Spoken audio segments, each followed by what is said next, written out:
RadioColusa.com. You're listening to The Bookworms, a podcast of the Friends of the Colusa County Library. Produced by RadioColusa.com.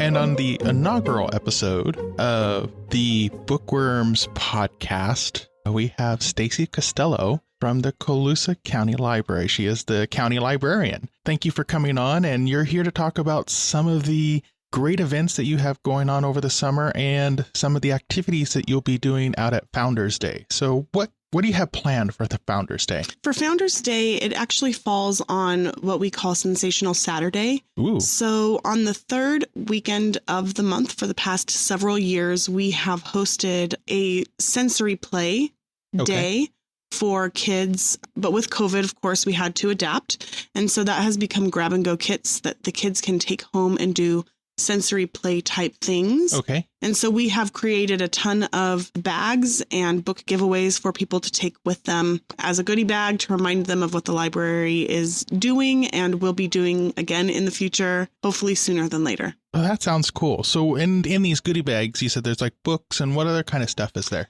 Well, the purpose of the Sensational Saturday kits is to give kids experiences with weird textures to help them kind of learn how to adapt in the world. It came from a lot of occupational therapy thought. Okay, yeah. And so we'll give them things like slime and maybe pom-poms or things to work on beading onto pipe cleaners to work on their fine motor skills. It just gives kids a really great way to have some imaginative play while also learning to accept and play with new textures. Is it any particular age group that it kind of targets, or? Well, the idea of Sensory Saturday was that we were looking to provide some more inclusive programming for kids who have different needs, who have different abilities, and really provide families a space to bring all of their kids. And so it started out as a special needs program and has really just turned into a family day. So yes and no. Okay. Because really it's for all kids where they're at. I have a 5 and an 8-year-old. Both of them love Sensory Saturday. They love to play with the oobleck. I don't think slime could go wrong for any kid. No, slime's I don't know a teenager who wouldn't be tempted to put their hand in it. Parents put their hands in it. So no, there is not an age limit. The kits are probably more for younger children, 12 and under, but anybody is welcome to try them and to play with them. For the summer, what do you have coming up for it?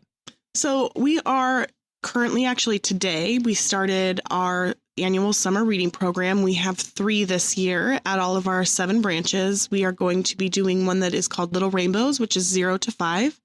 And that, again, is grab and go kits because we were unsure of how things were going to go when we had to determine what path to take. Exactly. And it's actually worked out really well. And I'll explain why in a second. But we have the 0 to 5 Little Rainbows where they will be taking grab and go kits, getting books, learning how to do different activities. And then we have our elementary aged kids, which is Reading Colors Your World. And everything is color themed. They're going to be learning about lots of artists, how to mix colors, why different colors are the way they are, the fact that you can create a blue in a lab. Lots of really fun things that will kind of combine color and reading and art and science and math and all of those things. And then we have our annual book to movie club where we have 4th through 8th graders who read 3 books and then they watch the films and then they compare and contrast which one they preferred. That's pretty interesting. It's really a great program. That one is sponsored by Premier Mushrooms. Okay. And the Little Rainbows is sponsored by Cap C. They all serve really great purposes. The Book to Movie Club is really fun. And the very first year that we did it, the movie theater was still open. Oh, yeah. And so the kids got to go and watch the movie on the big screen, which was really exciting. So hopefully that'll happen again someday. Cross our fingers. We'll put it out in the universe. But yeah, one of the silver linings for us in terms of COVID was that what we really realized is that our summer reading program is kind of our main event of the year. You know, we do a lot of activities year round, but summer reading program fills a pretty big gap for kids and learning loss and trying to provide safe and fun activities during the summer that are free to the families, obviously not free to the library, but free to families and that are really open to anybody. And under the current social distancing guidelines, we weren't going to be able to provide the same access to everyone who wanted to do it. And so we've been creating these grab and go kits. And what we realized is that there's a lot of working parents who maybe can't get their kid to the library at 2:00 on a Tuesday afternoon to participate in the summer reading program. And so we have learned how to kind of condense and consolidate what might happen in a one hour program on a Tuesday afternoon for 15 kids to then actually be open to kids who can do it at home at their own leisure with their parents' help. Some of it's on their own. So that's been a plus for us in terms of learning how to kind of adapt and evolve our programs to reach more people. So what we're hoping is that by next summer, we'll be doing some kind of hybrid programming where there'll be in-person summer reading and then also grab and go kits for those families who can't make it each week. That's pretty awesome because, like you said, there are a lot of parents who just can't bring their kids at, like you said, on a 2:00 on the afternoon. And they still want to provide those opportunities. And I think that's pretty awesome that you guys are moving forward with that. It was really, as far as COVID goes and having to shut down our programs, which was really hard. Yeah. It's still really hard. We miss our patrons. We miss the library being loud and library being loud. And we miss all of the people being there, and we had a lot of momentum going when COVID hit. And so it was really a tough decision for us, but we're excited that we can start looking to getting those things going back in the fall, but also finding how we can continue to serve more people. So that it was really a great positive learning experience, actually. Yeah. I think most businesses, most organizations, if they were doing it right, they would have taken that from this god-awful experience that we had last having to learn to grow and adapt. And I think that's pretty cool. Any other programs you got going on for the library this summer? We're just going to be focusing on the summer reading, and then we're really looking forward to getting our story times going back again this August is kind of our timeline, and looking to starting some more in-person programming going on in the fall. Before COVID had hit, we had started introducing some really fun science cafes for adults. Oh, yeah. They're fantastic. We had some really cool ones lined up, and so we're going to start contacting those same professors to see if they'll come back and talk about fire and just all that fun, weird stuff that adults like that probably won't interest too many kids. Well, and they make it really accessible to those of us who don't study fire as a career. So, and then I just forgot that in the beginning of this, I forgot to mention that Founders Day is this Saturday, June 19th, and it starts at about 9 a.m. to 2 p.m. And like I said, the library is going to be out there. We're open from 10 to 2, and people can come to the library. It seems like there's going to be quite a bit going up and down the street. We're hoping to have a lot of stuff up and down the street. And also, too, the Bookworm is going to be open. So go to the library and then stop by the Bookworm and grab a book and see what they have all to offer. Because I don't know if you've been there before, but you should be going to the Bookworm. The Bookworm has a great variety of books that you can purchase at really inexpensive costs. Some of them are brand new. Yes. And it's really a fantastic resource. And what's even better is that 100% of the profits of the Bookworm directly go back to the library. That's what helps fund the summer reading program. It's what helps provide access to our online collections, to our new books, to all of the things that people enjoy from the library. Friends of the library work really hard to help support that stuff. A lot of it comes from the Bookworm. It also comes from the summer concerts at the park. And this Thursday night that's right. is it's Thursday. The Friends of the Library. So it will be hot, but the food will be worth it. And all of the money from the food will go back to the library. They have some really good salads out there. Everybody brings out their own unique salads, and I love going for those. Since you mentioned the Friends of the Library help out with some of the digital collections, I just recently found out that the library system has audiobooks available. I am a audiobook person. I listen to audiobooks all the time because I'm driving.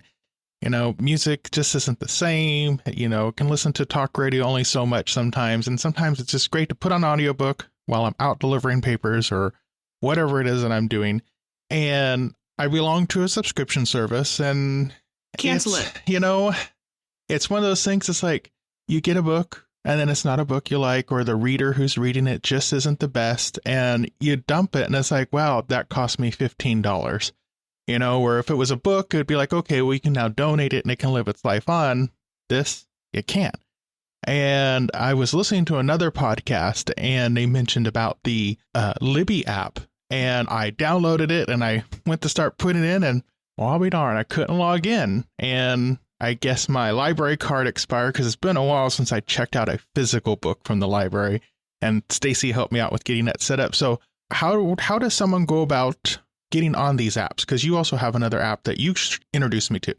So before I start with the digital stuff, if you like audiobooks in general, we also have them in the library. So for those people who like to listen to books but don't want to know about digital audiobooks or digital books, e-lending, all of that stuff, you're welcome to come in and check those books out on CDs. My car doesn't have a CD player any longer. So if that is something, if that is something that you're more interested in, we have those as well. But audiobooks are really fantastic. And we have 3 different platforms that patrons can use. You do need a valid library card. So you will have to go into the library and sign up for a library card. But with your library card, you gain access to Overdrive, which uses the Libby app. Okay. And then we also have an app called Hoopla, and a third one called Inky. And those 3 platforms provide unique lending services. So with Hoopla, you can check out ebooks. So if you would like to read on your tablet, you can do it that way. Or you can, of course, listen to e-audiobooks, and it downloads into the app. You listen to it and you return it. Libby, Overdrive for Libby acts in the same way that checking out a physical book or audiobook from the library would. So say you want, what are you listening to right now? Right now I'm listening to The Untethered Soul. So say you want to listen to The Untethered Soul, but it is the most popular book in the nation at this moment, and we only have 3 copies. So you would have to then you would wait your turn to listen to the copy, and you would just be put on a list, and it would be like waiting for the hold to come in to the regular library. It might take 1 week. It might take 6 weeks. It might take however long it takes, wherever you are in the queue. Yes, wherever you're at in the queue. It's a licensed-based lending system, but a lot of really great books are on that system because the licenses provide access to some different types of titles than the next platform that I'm going to talk about. Yeah. And so it's good to jump back and forth between the two. Yeah, most definitely. And you'll find which one you prefer and which one has the books that you like to read or listen to most often. But it's still great to kind of check and play your cards between the 2 tables. So Hoopla does not have. So this one's really great for book clubs that like to listen to their books or that maybe like to read e-readers. Where there's groups of people who want to listen to the same material at the same time, because it is not done on a license basis. It's done on a pay per request basis. Okay. So remind me of what you were reading again. The Untethered Soul. So if you wanted to borrow The Untethered Soul, and so did I, and I was already listening to it, you could still listen to it. It's just that the library, we have a certain budget that is allocated to those materials. Okay. And so if our budget hasn't run out for that month, then you would be allowed to check it out at the same time that I was, and it would cause no waiting. The titles are just different. There's some overlap, but the titles are different. With Hoopla, you have TV, so there's streaming, there's movies, there's, of course, ebooks, and the e-audiobooks. And so you have lots of different options on Hoopla. And then the third one, which is Inky that I mentioned, it's a much smaller platform. It's more independent publishers. Okay. Maybe a little bit more science fiction. There's lots of comic books, graphic novels, those kinds of things. And so, again, it provides a different service, a different type of reading, so you can find your niche. Yeah. Find what you're interested in. And I mean, that's kind of cool because it also gives those independent people a platform as well, where they're not part of a big publishing firm and whatnot. So what are you reading at this time? Well, I am currently reading The House of Broken Angels I'm in 2 book clubs, Oh, right? geez. I am a librarian who reads. So currently I'm reading The House of Broken Angels by Luis Alberto Urrea and also Britt Benet's The Vanishing Half. The House of Broken Angels is really beautiful. It's by a California author. He's writing about a multi-generational family experience in East Los Angeles. And his writing is really beautiful. This is actually the second book of his that I have read because I like his style of writing so much. And I've only just started reading The Vanishing Half, so I can't give you too much information about that yet.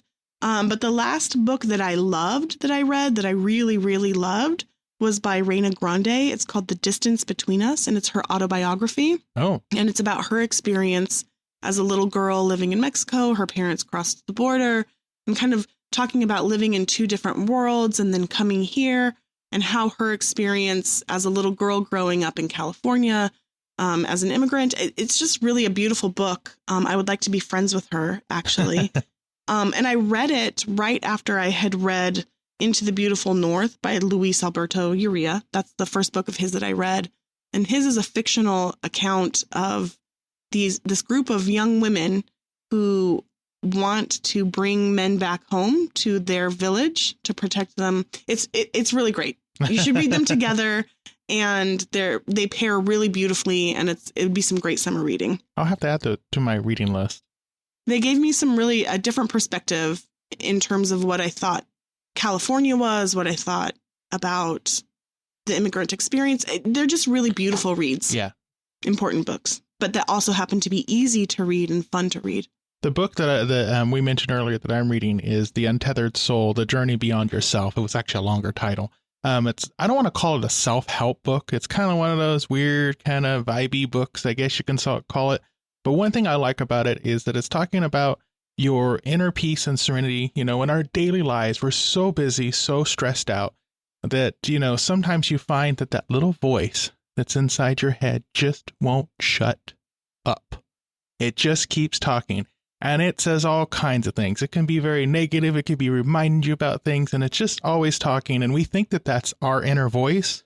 But actually, in reality, it's not. It's actually another figment of our life that is constantly nagging us. And it talks about how to silence that, to be able to, when your thoughts become negative, so to say, how to just, you know, yeah, whatever. And just let it do its thing and just set it aside.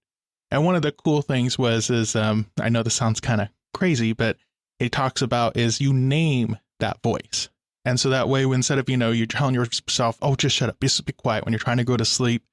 No, you can actually give it a name, and you can say, like, you know, Joe, just shut up, Joe. And then you're actually giving it less power over your mind. He goes through a whole thing of it. I'm only about, I think, on chapter 11, so I'm 2/3 through the book, and I think it's a recommended read, especially if you have a stressed out life and you, like me, you have those little voices going in your head all the time. I think it's interesting that you brought up self-help books, though, because those are actually some of our most popular titles. Oh, I could imagine. And they're books that we can't keep on the shelf, and there's a lot of really great stuff out there now. So don't discount that. I think that it is a great option for folks, and we've been lucky to get a couple of grants over the past couple of years to really bulk up our own collection. And so please come down by all means. And we do still have the zip book program going. And that's a good program. I've gotten a few books out of that as well. And how does the zip book program for those who haven't done it? So if we do not have a book in our collection, and that means the 7 branches of the entire Colusa County Free Library system, if we don't have a book in our collection, you can request that we purchase the book, and we will purchase the book through Amazon. Amazon will ship it directly to your house, and we're tracking this. So you do have to return it. Yes, you do. It will send directly to your house, and then you read it, and then you bring it back to the library, and we're able to then put it into our collection, because the idea is that if you're interested in a book, I might be interested in the book, or your friend might be interested in the book. Yeah. And so we're trying to provide patrons a way of helping us to create and curate our collections. Yeah, because if you're living in the same community, people are probably going to be interested in the same topics and whatnot. So I'll fill the library shelves up with what people check out instead of a book that just sits there after you bought it and hasn't been checked out in 20 years. Because we know that happens. We've done it ourselves with our own DVD and, VHS collections, as I date myself there. And as you talked earlier, you have the audiobooks on CD. Mm-hmm. And you have them on cassette too on some of them. Some of them, not so much. Not so much. There might be a few, but you're probably better if you're looking for cassettes. I would maybe try the Bookworm. They do have some, I believe. They tend to keep some of the stuff longer than we're able to, since space is limited. I know a person who just loves audiobooks on cassettes. They say it's much better. The quality's better. I can't tell the difference, but I'm not an audiobook person. I need to see the words on the paper. The one difference for me, the one exception to that rule was I was able to listen to On the Road by Jack Kerouac. Okay. I had tried to read that years ago. I couldn't understand it. I couldn't quite get the cadence of the book. I didn't understand what he was talking about. But as soon as I started listening to it, I don't know if it was the narrator. I don't know. Takes a good narrator. Well, it's a great narrator for this particular one that I listened to. And the way he describes California as I was driving between branches, it felt like he was describing my route to Maxwell and Arbuckle or wherever I was going at the time. And I really, really loved listening to On the Road. So I think. Yeah, it takes a narrator to do its job. Like you said, I used to be kind of like you. I thought, why would I want to listen to an audiobook? I could read it. Then time got in the way, and I can't listen to an audiobook and do work at the same time. I have to be kind of just relaxed. I'm driving, even though that's not really relaxing, but my mind is not doing a task that needs to be of attention. And so I can sit there and listen to them. Like you said, the narrator, there are some that just sound like they just picked up the book that morning and just started reading it. The ones I like who either wrote the book or they sat down and they studied the book and they give inflections and voices and tone and all that stuff and able to express what's going on in the book, like you said, and just paints that picture in your mind and you can. Yeah, I really loved it. It was a really unique experience. And so I definitely see the value in it. And audiobooks are fantastic for reluctant readers as well. One of my favorite books to date is a book by Stephen King. He's one of my favorite authors. And I always get it wrong, but it's close to it. I think it's 1963. It's actually about Kennedy, the assassination of Kennedy. However, it's taken on Stephen King's approach and what he thinks and everything. It is a huge book. I think it's enormous. I sadly attended one book club and mentioned that book and they read it and I haven't gone back. But the book was so good as an audiobook because the narrator, like you said, was just able to paint the picture. That's the only way I got through it, because reading that 900 page book was a chore. So any other things that you got going on at the library that we may not have mentioned? Well, we are currently selecting colors for our Merry Winter's Colors of right. Colusa County mural that's going to be painted on the main branch. And it's really an exciting project. Every year, the summer reading program has a theme. And this year it is Reading Colors Your World because it paints such vivid pictures. Yeah. It can take you anywhere. And so Merry Winter's was a longtime volunteer at the library, part of the Bookworm. If you have read a book at any of our branches over the past 20 years, chances are it went through her hands first. And she passed away this past year and she is incredibly missed. And so this was a really great opportunity for us to honor her memory and the service that she provided us. And then also to use our blank canvas of a building to bring some color that really celebrated Colusa County. Most definitely. And then it all felt very serendipitous with it also kind of coinciding with Reading Colors Your World as the theme and putting lots of color on the library. And so keep your eye out for that. It's going to be getting close and we're hoping that July will be when we start putting some paint on the walls. Ooh, I can't wait to see it. It's going to be pretty great. Cool. Especially like you said, where's it going to be painted at on the library? It's going to be the main entrance and then it's going to wrap around the three sides of the library. And so it'll be kind of a continuous color-based concept. It'll be really cool once it's on the building and wrapped around. And we're just not doing the east side of the building. Okay. Yeah, I think that's awesome that you're taking the opportunity to freshen up the building to entice people to come in.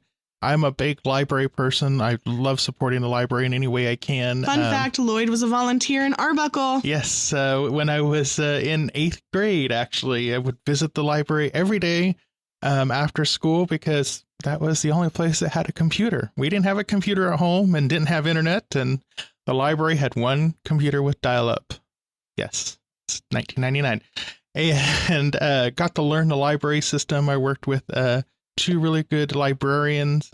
It was just fun going in there, organizing the books, learning things, being able to peek through the books and see how it works. And, reading is a privilege, and it's something that we shouldn't take advantage of.